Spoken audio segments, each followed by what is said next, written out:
हम तो 6 साल से सच सुन रहे हैं और झूठ को भी सच मान रहे हैं, लेकिन आज जो चल रहा है हमारे देश में, जो माहौल है, मैं देखता हूँ जो सच बोलता है, जो सच लिखता है, उसे गद्दार, देशद्रोही कह के पुकारा जाता, बोल दिया जाता है।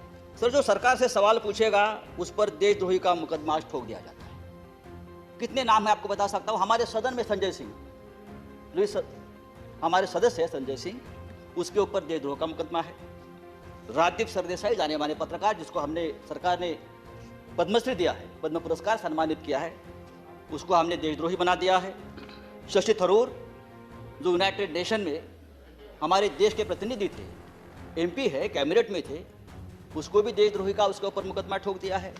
जो सिंघू बॉर्डर पर रिपोर्टिंग करने वाले मंजीत सिंह, धर्मेंद्र सिंह और भी ऐसे बहुत से पत्रकार या लेखक है, उसको हमने इस कानून के तहत, देशद्रोह के कानून के खिलाफ मुकदमा ठोक दिया।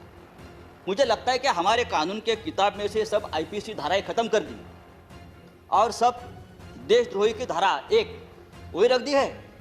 डोमेस्टिक वायलेंस हो तो भी देशद्रोह का मुकदमा आप ठोक देंगे। पंतप्रधान मोदी हमारे लिए आदरणीय है, देश के प्रधानमंत्री का हम सम्मान करते करते रहेंगे। उन्हें प्रचंड बहुमत मिला है देश चलाने के लिए, हम ये मानते हैं, लेकिन बहुमत जो होता है वो अहंकार से नहीं चलाया जाता। बहुमत बड़ा चंचल होता है।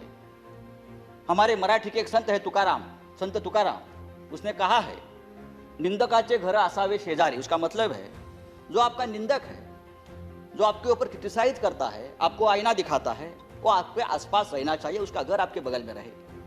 लेकिन आज ऐसा है कि जो निंदा करे, जो टीका करे, आप उसको बदनाम कर देते हो।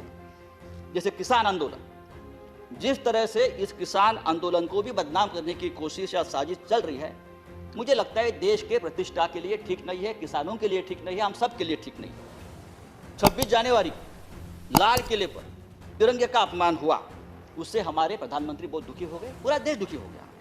लेकिन लाल किले पर तिरंगे का अपमान करने वाला जो कोई दीप सिद्धू है, वो कौन है, किसका आदमी है, उस बारे में तो आप नहीं बताते।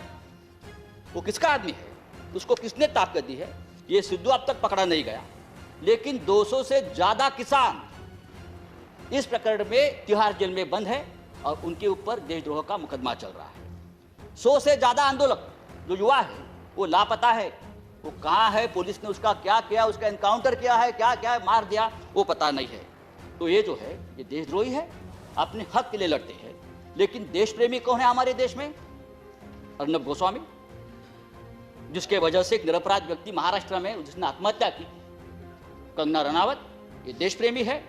राष्ट्रीय नेशनल सिक्योरिटी ऑफिसर सीक्रेट संदर्भात, उस संदर्भ में उसने जो सामने लाया है, पूरा ऑफिसर सीक्रेट तोड़ दिया हमारा। बालकोट स्ट्राइक के बारे में पहले से ही जानकारी सबको बता दी। हाँ, वो आपके शरण में है, उसको आपका प्रोटेक्शन है, ये राष्ट्रीय सुरक्षा का मामला है, आप उसके ऊपर बात नहीं करते।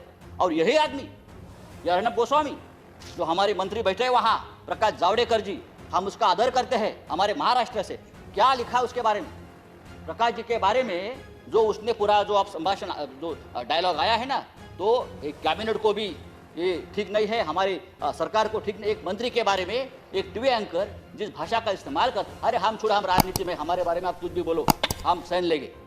लेकिन एक कैबिनेट में एक हमारे मंत्री है, उस बारे में जो बात करती है, और आपको शर्म आनी चाहिए सबको, आप उसको शरण दे रखी है। तो ये जो चल रहा है ये नहीं चलेगा सर।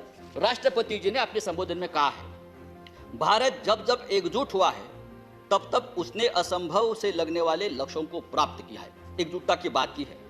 अगर ये बात सच है तो गत 3 महीनों से दिल्ली के सीमा पर किसान आंदोलन की एकजुटता तोड़ने में सरकार लगी है। संजय जी, हजारों किसान गाजीपुर सिंघू बॉर्डर पर अपने हक के लिए लड़ रहे हैं और आप इस एकजुटता में आपको देशद्रोह दिखता है। चेयरमैन सर, ये पंजाब, हरियाणा और पश्चिमी यूपी का किसान पूरे देश के किसानों की लड़ाई लड़ रहा है। वो सिर्फ 3 राज्यों की लड़ाई नहीं है और पूरा देश उनके साथ है, तो उनको देशद्रोह कहना ठीक नहीं। ये पंजाब का किसान, हमारा सिख भाई, जब मुगलों से लड़ा तो हम उसे योद्धा कहते थे, जब अंग्रेजों से लड़ा तो हम उसे देशभक्त कहते थे। कोरोना वायरस में लंगर बांट रहा था तो देश प्रेमी था, लेकिन आज वो अपने हक के लिए लड़ता है तो वो खालिस्तानी हो गया, वो देशद्रोही हो गया। ये कौन सा अन्याय है? आप उसको रोकने के लिए बॉर्डर पर किले ठोकते हो, हाँ, वो बड़े बड़े बैरिकेड्स करते हो। ये बैरिकेड्स, ये किले का जाल अगर आप लड़ाक के बॉर्डर पर करते तो चीन की Right, Sanjay ji, please. Kilometre अंदर नहीं आती। मैं आपको बताना चाहता हूं You have सर, taken ये 7 ठीक minutes, नहीं है। please. लेकिन ये आंदोलन जब तक जिंदा है तब तक हिंदुस्तान जिंदाबाद रहेगा। ये आंदोलन ही हमारी ताकत है।